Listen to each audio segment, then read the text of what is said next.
galera, passando para dar um breve recado para vocês aí. Você que gosta de apostas esportivas, eu super te recomendo a Bet7k. A Bet7k é a grande aposta do momento. Seu primeiro depósito, eles dobram o valor. Botou 5, vira 10, 20, vira 40, 35, vira 70. Lembrando que o limite máximo de bônus são R$ 1.200. E indicando um amigo, você ainda ganha R$ 20 para poder apostar. Bet7k, parceiro do canal Futebolaço. O link tá aqui, ó, na descrição do vídeo e no primeiro comentário fixado.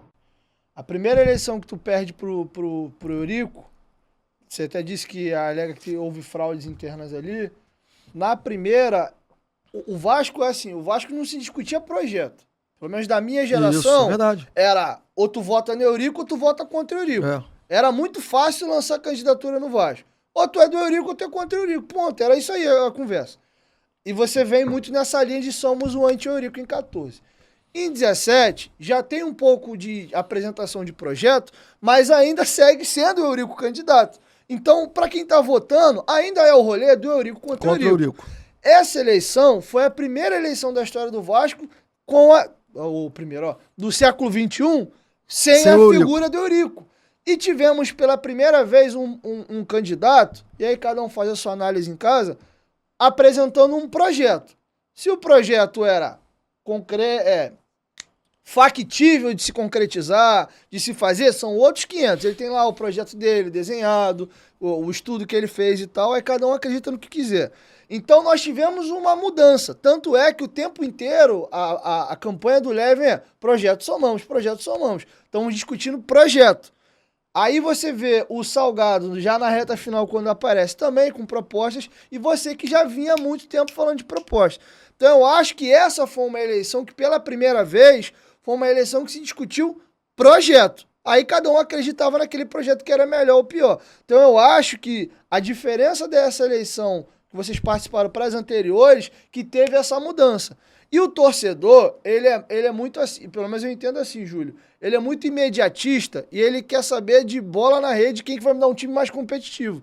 Então eu acho que vocês se prenderam muito na imagem que vocês tinham construído até então realmente muito positiva, mas no momento onde o Levin vinha fazendo a campanha dele já há muito tempo, de discutindo o projeto, não era eu sou contra o fulano e por isso você tem que votar em mim, eu acho que vocês demoraram a tirar o time de vocês de campo.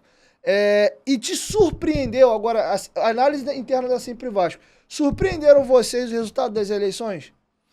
Surpreendeu na segunda eleição, sim, porque a gente tinha, surpreendeu em aspas, né? A gente sabia que ia ser uma eleição dura, né? Uma eleição difícil. A Mais Vasco teve sim competência de mostrar melhor o projeto. Então isso aí, de fato, eles fizeram bem feito.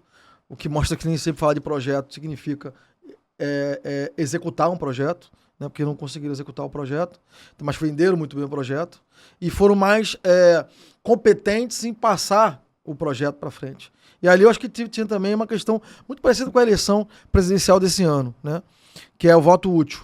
Ou seja, quem era contra o euriquismo ficou naquela dúvida, eu voto em um ou voto no outro para poder evitar que aquele grupo entre, né?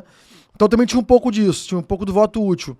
E aí o voto útil, ele acaba, se você não consegue encaixar um discurso que sensibilize, que dê clareza para o eleitor, ele vai ao tentar evitar que aquele que ele odeia totalmente, ou que ele teme totalmente, entre, ele vai votar no outro que talvez para ele tenha mais chance, entendeu? Que é o voto útil. Então acho que isso aconteceu também. Agora, a grande diferença, né, e aí não podemos tirar em mente isso, a grande diferença não foi isso. A grande diferença foi que, na reta final, os candidatos, que o pessoal fala, né, despejaram seus votos todos no Jorge. Essa foi a grande diferença. Então, quando você vê a diferença de votos meus pro Jorge na eleição, é exatamente uma chapa e meia de diferença. Entendeu? Então você vê ele claramente que a chapa do Campelo, que foi toda despejada no Jorge, e a do Sérgio, que foi toda despejada no Jorge, que são 300 votos, fizeram toda a diferença. Né? Então, assim, essa no final das contas, se deu melhor quem compôs melhor. A verdade foi essa. Não foi exatamente sensibilizar o quadro social. Porque o voto que a gente teve na eleição de 2020 agora está muito compatível com o voto que a gente teve nas outras eleições. não foi diferente. Ou seja, a nossa votação, a gente acompanha isso. Hoje não tem nenhum grupo no Vasco que acompanha eleição mais do que a gente. A gente foi a fundo no processo, em todas as eleições, uma por defesa e por necessidade, e depois porque já conhecia, né? Então, quando você olha o perfil de votação, você vai ver o seguinte, pô, impactou muito? Ah, sim, não, tem várias narrativas, mas na verdade, qual foi a questão? Foi que nós tivemos a mesma votação que a gente teve, percentualmente falando, nas eleições de 2014, 2017, 2018 e 2020, muito parecida. Inclusive, ainda naquela eleição de São Januário, a gente tinha ali um grupo fazendo boca de urna, que a gente tem um grupo muito técnico que faz boca de urna, que é interna, a gente nem divulga isso, né? É para o nosso controle de gestão mesmo, né? Então não tem conversa fiada, é para a gente saber como é que está indo o nosso processo interno, né? A gente vinha muito bem, dentro dos nossos horários, né? A gente sabe que de manhã cedo a gente não vai muito bem, mas para a hora do almoço a gente começa a subir muito, cai um pouquinho, depois pós-almoço, e depois sobe muito forte a partir das 5 horas e vai muito forte até a noite. Esse é o nosso histograma de voto. Então é normal que isso aconteça. A gente tem esse perfil. Então a gente sabia direitinho que isso ia acontecer. E aconteceu. Até a votação. Tanto que me surpreendeu. Quando a eleição foi suspensa, era o nosso melhor momento de voto. Que é aquele horário ali, entre 5 e 9 da noite. É o nosso melhor horário de voto. E esse número, ele se responde dessa forma. Então, quando a gente olha a eleição do dia 14 de novembro, né, que foi a eleição que, de fato, era a eleição válida, né, a gente vê o seguinte, que o número de votos nosso está condizente com o número de votos histórico nosso. Qual foi a grande diferença? Foi que houve, de fato, o despejamento de um volume de votos na candidatura do Jorge das demais chapas. E aí foi o que eu te falei. Se 3 chapas despejam votos num candidato, né, mais a chapa dele, isso aqui já dá quase 600 votos. Fora o voto dos sócios. E aí, num quadro social muito pequeno, isso faz diferença. Então, claro, não estou dizendo que não teve erro. Teve vários erros, a gente pode passar aqui mais um podcast só falando dos erros da Sempre Vasco. E eu posso falar de vários. Mas, assim, especificamente nessa questão, né, o grande erro, eu diria que foi o medo de 2018. Em 2018, nós fizemos o contrário, né? Não sei se você lembra, vou lembrar que a galera esquece, às vezes, do que aconteceu, né? Que era assim, tem que unir, união, tem que estar todo mundo unido, a união agora, Júlio tem que unir com o Campelo, vamos unir, todo mundo contra o Eurico e tal. Esse era o pedido, cada 10 lugares que eu ia, 15 me falavam para unir com o Campelo. Mas se não tem aquela junção, vocês também não ganhavam. Claro, não tô dizendo que a razão, o objetivo. Naquele momento não tinha uma chapa que ela pura conseguia voto para tirar o Eurico, teve que juntar geral. A gente ganharia do Eurico. Tu acha mesmo, sem a junção? Sem dúvida, a questão não era essa. A questão era que, para ter contundência jurídica dentro da estratégia jurídica montada para aquela eleição, chapa pura. Não, tinha que ganhar todas as urnas. Essa que era a questão. Se tivesse feito a eleição e tivéssemos apurado as urnas, nós provavelmente ganharíamos 2, 3 urnas. Vamos supor que não tivesse tido união nenhuma. Ou seja, tivesse ido Eurico, Alexandre, Horta e quem mais que na época... Acho que era só isso, né? Era o Campelo. Teve um monte de gente e tal, mas era isso. No final era isso. Era eu, Alexandre, Horta e o Eurico, né? Éramos nós 4. Campelo, que depois juntou com você. Isso. Se tivesse sido os 4 para aquela eleição, né, provavelmente nós teríamos uma divisão muito grande de votos aqui. Então nós não ganharíamos em todas as urnas. Por exemplo, se apurasse todos os votos, nós ficaríamos ali à frente do Eurico, mas não com a contundência que a estratégia jurídica naquele momento precisava. E qual era? Precisamos ganhar em todas as urnas. E mostrar de uma forma muito clara onde está localizada a fraude. E de que forma que está localizada a fraude. Então, quando a gente fecha a eleição, que aí o Horta decide abrir, não apoia, ele abre, no início da tarde, ele abre e não apoia, ele sai da campanha, tira a cédula dele. Né? Quando ele tira a cédula dele, é menos um voto para se depositar na urna. Então, claro, aí vem a história do voto útil. Vai em quem? Né? Obviamente que é na gente, que era uma chance de ganhar.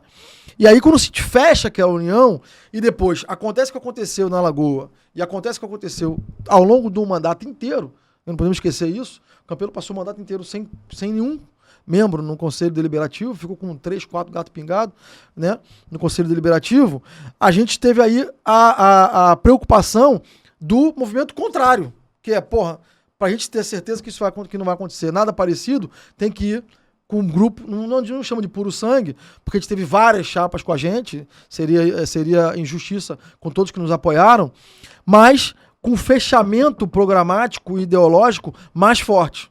Então, as chapas que estavam com a gente todas naquela eleição, todas estiveram com a gente desde 2014, sem parar, o tempo todo com a gente.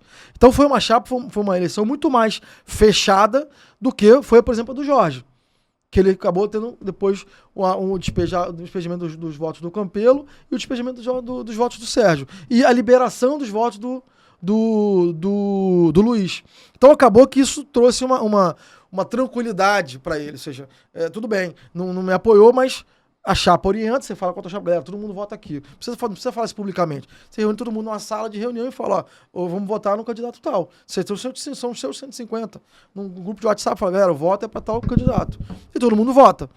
E quando você libera os votos, é claro que a gente sabia que no universo de eleitores do Luiz, nós tínhamos pouquíssimos eleitores que votariam na gente, porque aquilo ali é tipo o eleitor do Lula votar no Bolsonaro, ou vice-versa. Quer dizer, não vota em um, não vota no outro, e o outro não vota no outro. O cara explode a urna, mas não vota. O cara se joga da janela, mas não vota, entendeu? O cara não vai votar, mas não vota, né, com outro candidato. Ele deixa de votar, mas não vota. É o nosso caso com os eleitores que faziam parte desse universo. Cada vez mais isso vai mudando, porque os tempos vão passando, as coisas vão mudando, e o sócio vai também entendendo como é que cada um se porta e como é que cada um se comporta. Mas o cenário era esse naquele momento. Então a gente tinha ali uma eleição que, historicamente, nós conseguimos atingir, poderíamos ter feito melhor, muito melhor, né? Poderíamos ter lançado antes, mas a diferença foi realmente sensibilizar as chapas e reduzir o número de chapas para a reta final. Essa foi a diferença. Acabou que depois dessa eleição vocês ficaram marcados de participar de 3, ganhar uma e não levar e acabar perdendo as outras 2. Isso não abala ninguém, assim, não me sinto... Pelo contrário, assim, para mim, nosso saldo é super, hiper positivo nesse processo. Muita gente fala, perdeu a eleição, besteira. Nós perdemos a eleição do jogo. Quem entra para jogar pode ganhar ou pode perder, faz parte, né? O nosso saldo é muito mais positivo. Primeiro, nós tiramos o Eurico da eleição. Esse era o nosso principal objetivo, né? Quando a gente começou esse processo, a gente falava, o Vasco não tem futuro com essa gestão, com a gestão da maneira como é hoje, independente de qualquer coisa. Então, para começar, isso tem que mudar. Tem que mudar o jogo de força interna. Conseguimos fazer isso. E a segunda coisa foi, conseguimos fazer com que o clube evoluísse na política, que foi aprovar a eleição direta e aprovar a eleição online. 100% mérito da Sempre Vasco. Então, assim, claro que podia ter sido melhor, claro que a gente podia estar no clube, seria ótimo para o clube e para a gente. Mas também temos avanços, temos que reconhecer os avanços que a Sempre Vasco teve nesse processo.